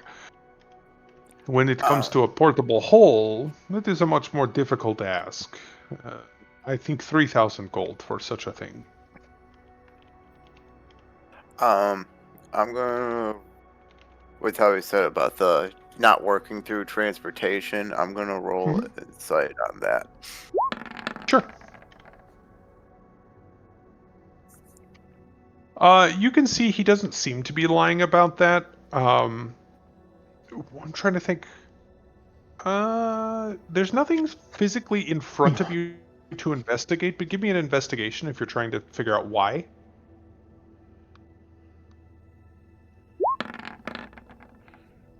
Oof. Oh, the nat 1. I'm luckying that. I got one more charge. Let's go. Sure. Oh, your charges would have reset. It's the next morning. Oh, it's the next morning? Okay. Yeah. I'll change some of my spells too. Investigation. Sorry. Yeah, last time we ended with you guys kind of going to bed for the night. Okay. 15. I think that's plenty.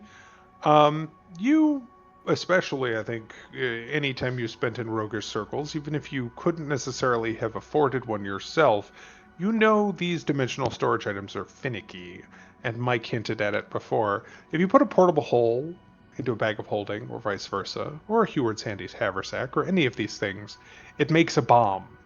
Because those kinds of dimensional magic don't like interacting with each other, and it requires planar travel to get to Barovia.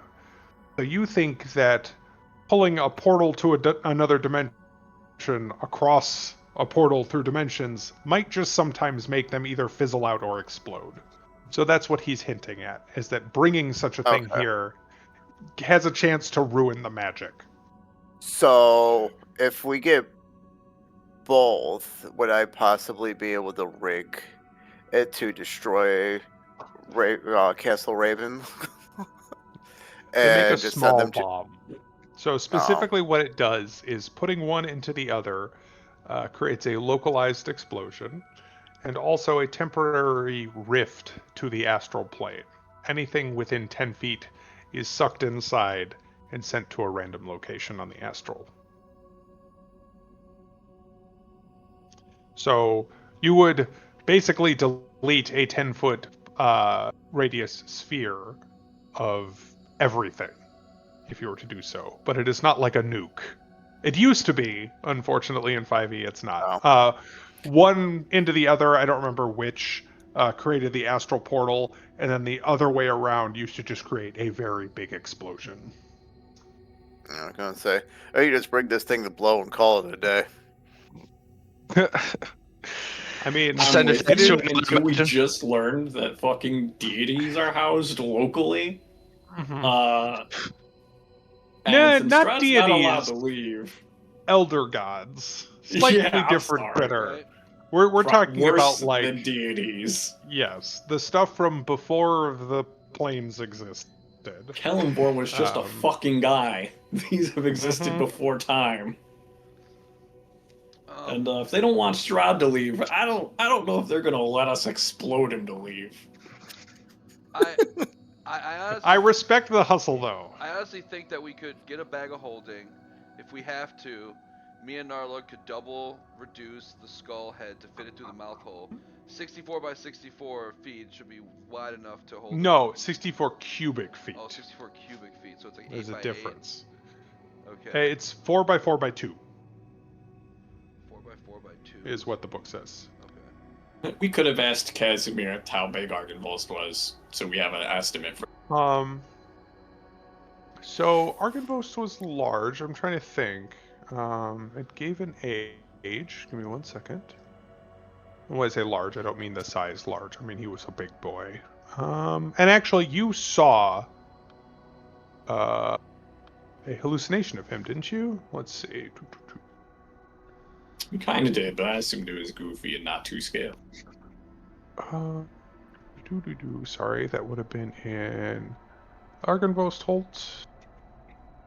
The order.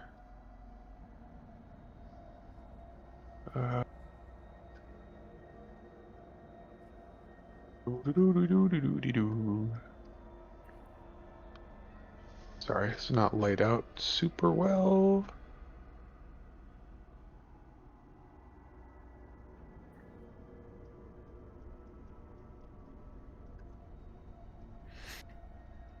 Okay, that sends me to here. Marking. Oh, god damn it. Hang on. I'm 5 pages deep. I apologize. Case 67.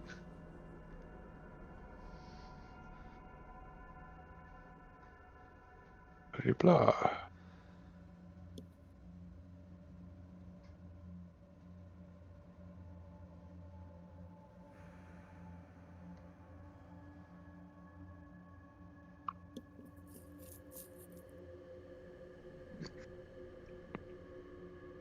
According to the information currently available to me, because it doesn't give you a size, it does say that the skull weighs 250 pounds. And a bag of holding states that it can hold up to 500. So I'm going to assume that it would fit. Okay. Because it does not give a size. Gotta stretch. Yeah. Cover. Yeah, if we Yeah. just gotta Move up the skull operate a under little bit. that assumption and knowing that we can reduce it, and kind of just going with that's the plan. That works. I for would me. say almost definitely you would have to reduce it to get it through the opening. Because the opening can only become 2 feet across for Yeah. a bag of holding. But once it's in there, you can get it back out again. Because when you turn a bag of holding inside out, it immediately dumps everything.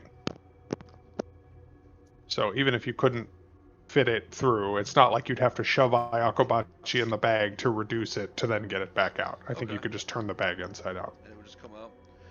I definitely want the sling because I'm greedy and I love magic items. The wand sounds super cool. Okay. For anybody who's like concentrating on a really Also, important spell. also another question about this wand. Can I use disguise self though, and then use the wand so I make the statue of what I disguise self into? Ooh. It's disguise self, not alter self, correct? So it's illusionary, not transmutation. Yeah, I'm pretty sure it's illusionary. Let me read it. Post it. You could always just polymorph your ass. It's true. That too. Although polymorph limits you to creatures. He's You a can statue. self- That'd be safe. look different. Yeah. Can't change your body type. The extent of the illusion is up to you.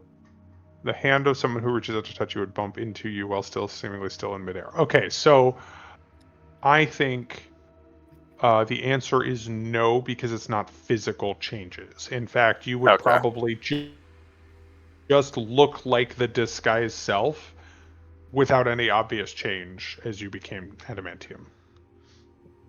Okay. Yeah, like Well, that concentrating ruined my And fun. to, on a really important spell or something, you to- could go into it or something. You know, I'm trying to think of things you could do. yes. And that is the thing. The effect it paralyzes you. That is the way that it classifies you turning into a statue, but it does not make you unconscious. So yes, you can continue to concentrate on things. Right. Just give a command to my monster, have it attack a bunch while I'm a statue, or Narlug hastes Valmir and just sits there and lets the haste roll off. I mean, if it all depends on the situation, obviously, but it could be super cool. Does it affect everything you're holding? Yeah. It, like anything else, it would turn you and your equipment into adamantium. Or So worst it's like, case, okay, what if I'm go ahead. so I'm holding a sword made of sunshine, and the sunshine is not physical, so Correct. it has nothing to transform. It would transform the hilt, but I Yeah. don't think the blade would transform. Right. It'd be cool too, like And say then my hand would be grasping it with adamantium an strength. emergency situation, True. like Irina, just give it to her and she just statues I up thought whenever Irina she- too. Whenever she's in Oh, trouble, yeah. she just transform to statue. Bam. Fair. Lift 1,000 kilos Oh, squat or whatever it is. You son of a bitch. Or that stupid bird over the pass. Yeah. I don't know how big those are, but I You was like, guys I did wonder if hear a about the 1,000 bird, kilos is enough to weigh that bitch down. Right. Drop it on its head. And how You would much think fall probably. damage do I take if I'm adamantium? Right. Bing! You just hit the ground like a safe. Yeah, basically, yeah, I was picturing an anvil, but yeah. Right. But yeah, if we get the bag of holding, I want the sling. We should get the adamantine thing. We should barter for that. And the greater potion. Does everybody, does Narlug and Right. Valmir have a potion of healing? Like you have one in your I- inventory? I believe I do. I don't know if I do. Double check. If you don't, I have one I just made. I will give it to either one of you. Both of you should at least have one. I feel like that would be the I- smartest thing. Just in case I go down and or I if it do. goes- Yes, have I have a one. potion of healing. You said you do not? Yeah, I don't have one. I'll give you mine. Yep.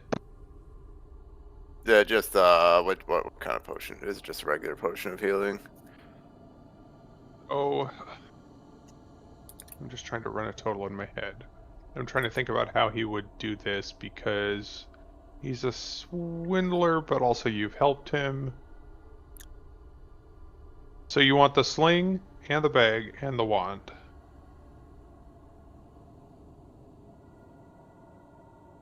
Okay. 2,900.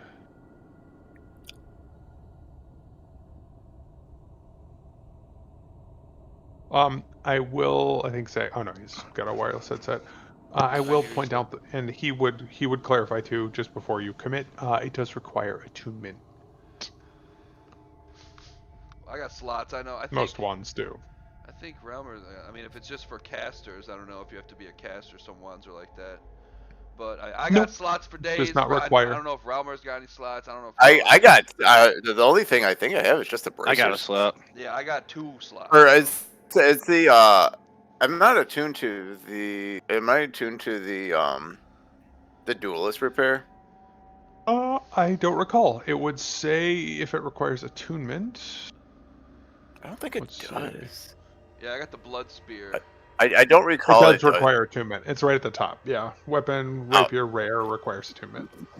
Oh, okay. Never mind then. So what? It's 3 attunement slots. I'm double checking.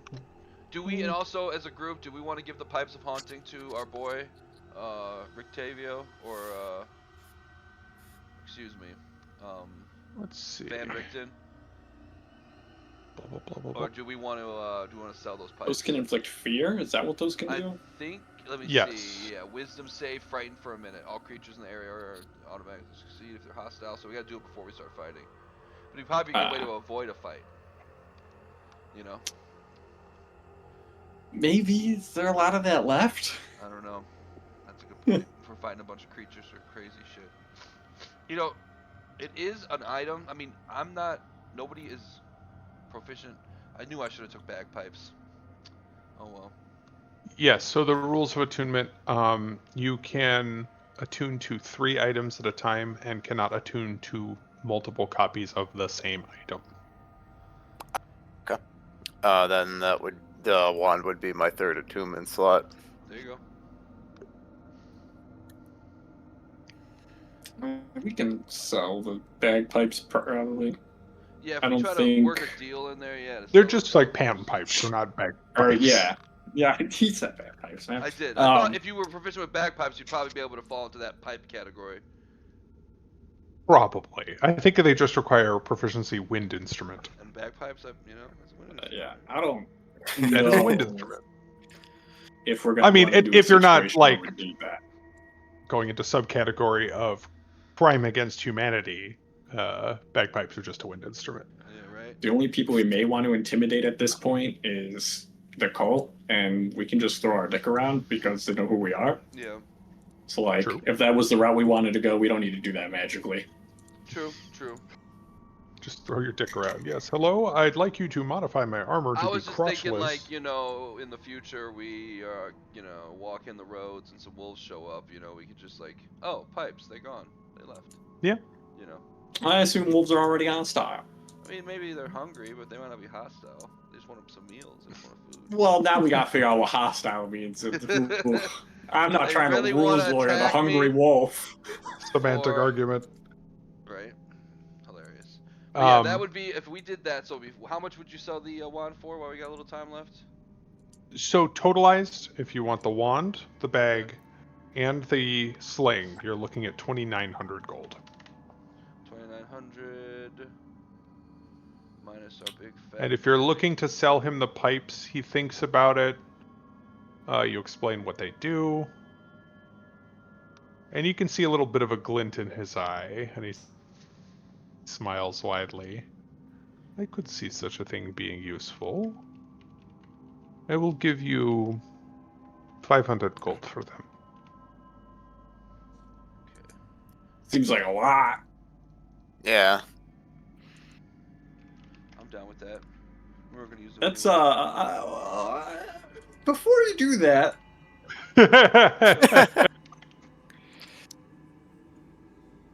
who do you think those are gonna go to? A useful hunter hunting some prey. I don't know. Haunting some prey, more like. I was gonna say, what about a hunter that's hunting 5 young nubile adventurers in a mist-filled land? Nothing scares me. I can take it.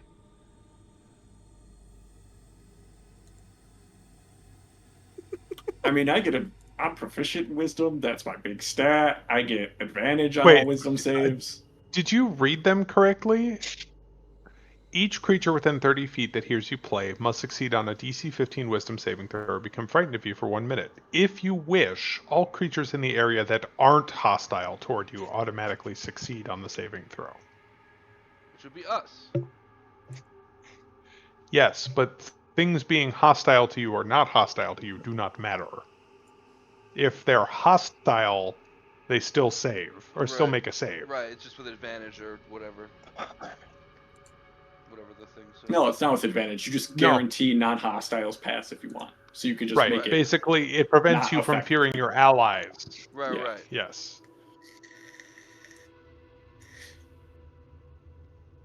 Point being, they would theoretically, assuming that your target failed to save, work in combat as well. Right. All creatures in the area that And are. fright makes you flee? Is that what that condition does? Frightened, that's, hang on. You can't There's get 2 of closer. them. So there's feared and Yes. frightened. Yeah, fear is like a different one. Right. Frightened is the one that's like you can't get closer, and any attacks that you try to make while you can see it are with disadvantage. I think ability checks too. I think fear Yes, is the one that makes I'm you double run away. checking. 'Cause So the I- frightened free condition. A charges? frightened creature has disadvantage on ability checks and attack rolls while the source of its fear is within line of sight. The creature cannot willingly move closer to the source of its fear. But I remember with fear, because it's a spell, it's like fear, I'm out of here. You know what I'm saying? So like with fear, it makes you run away. It's like a 3rd level spell or something, or 2nd level. I can't remember what it is. That's still I pretty think good fear then is to keep that in 2nd our level. back line. That's not a horrible item. I mean, Especially, especially if Rictavio knows how to, or excuse me, Von Richten knows how to play, yeah. knows how to play some windpipage. And he's usually the one chilling around a lot of NPCs and shit. So That could be like, if really something useful. gets Yeah, he back usually there, plays defense for, you know, Irina or whoever's on the back line. So I absolutely see a world where that saves someone's bacon.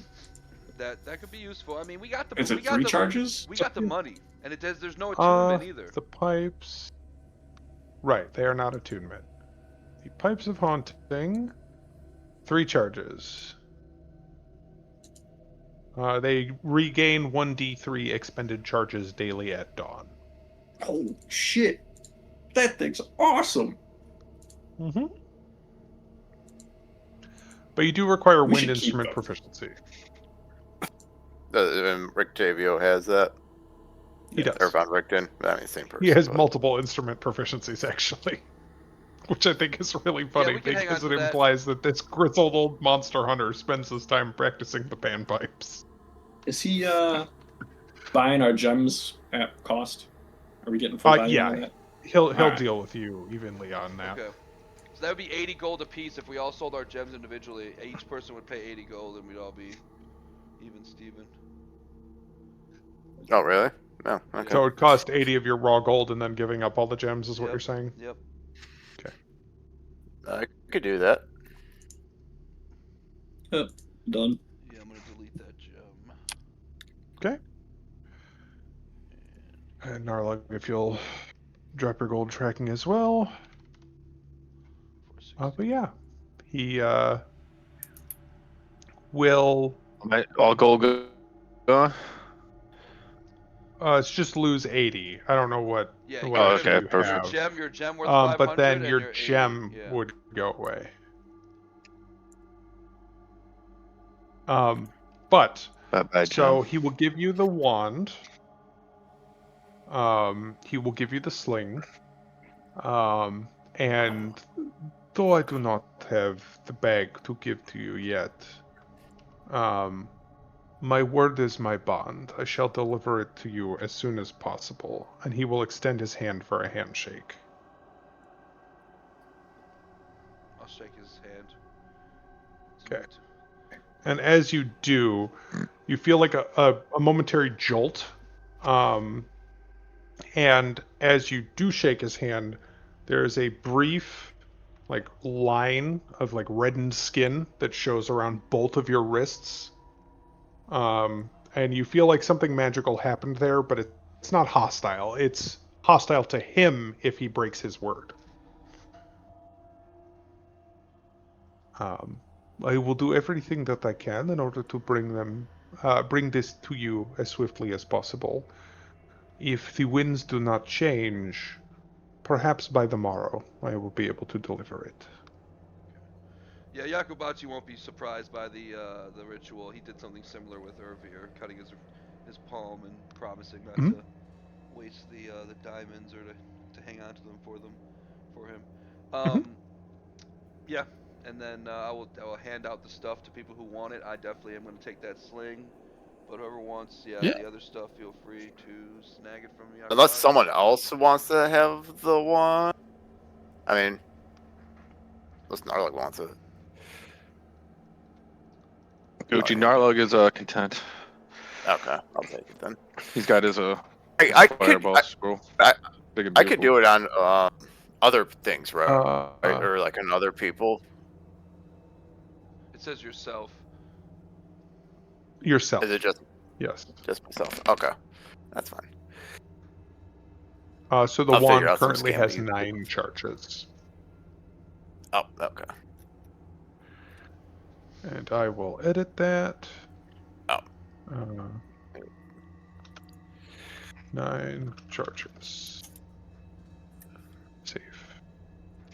Is it like one of those things where like it breaks if I go past 0? Nope. No. Okay. Yeah, that's always specified in the text of the item. Okay. Interestingly, the detransformation, you might as well count yourself as paralyzed for 2 rounds. You go back Yes. to normal stats instantly, but still take Mhm. 2 rounds to become movable and shit again.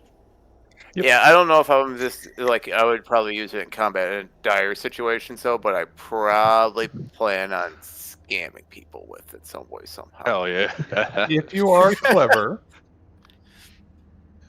and were to time your turns appropriately, a certain cleric has remove condition. Right? Lesser restoration? I Boop, have no lesser longer paralyzed. restoration. Yeah. Well, surely he Not can't while be. you're adamantium, but while you Yeah. are, when you deactivate, I would allow you to lesser restoration of paralysis. I was like, yeah, it's like Oh. functionally paralyzed, but not because you're still just like transforming and it takes time to transform. So yeah, I guess we could rule that speeds it along. I'll allow that. It would cost the spell slot, so it's not free. Yeah. I usually keep that shit on deck too. That was a 9. That's pretty good. Boom. I'm gonna be There real you good go. at breaking windows and hitting skeletons. Well, that's the nice thing about a sling, right? It's bludgeoning damage at range, which a lot of Right. people don't realize is kind of hard to do. And you are smart to double check because, yes, there are, unsurprisingly, plenty of undead of many different flavors Right. in your path. Well, I just skeletons are made of bones. It makes sense to smash them. Yes. Right. I think skeletons are resistant to piercing and slashing anyway. I think it kind of But it's do kind of take points. Yeah, Yeah, what the actually. hell you gonna pierce? At least they used Yep. to be. I know. Yeah, I for a know Stabbing fact- for a hole sure. in your I rib know, cage. I know for a fact we did it because I made a quest for Ralmir's character to kill so many undead. So I had these undead skeleton dwarfs, and he had this mace, but he's a druid, so he can only swing once, and he was just bashing the shit out of these skeletons with this giant mace. Or it wasn't a mace; it was the other one, the one-handed one, like a flail. Not. Oh, yeah, Warhammer It was a or mace. It was a mace, but the other one's called a Morningstar? A maul is the big one. Maul, But yes. Oh, yeah, the it Maul was is a the mace two-handed. though. He had a mace. Yeah, it was funny. Just bashing those Oh, skeletons. the Lightbringer? Yeah, the Lightbringer. But yes, I think if you guys don't mind, That's especially it. because I have an early morning tomorrow,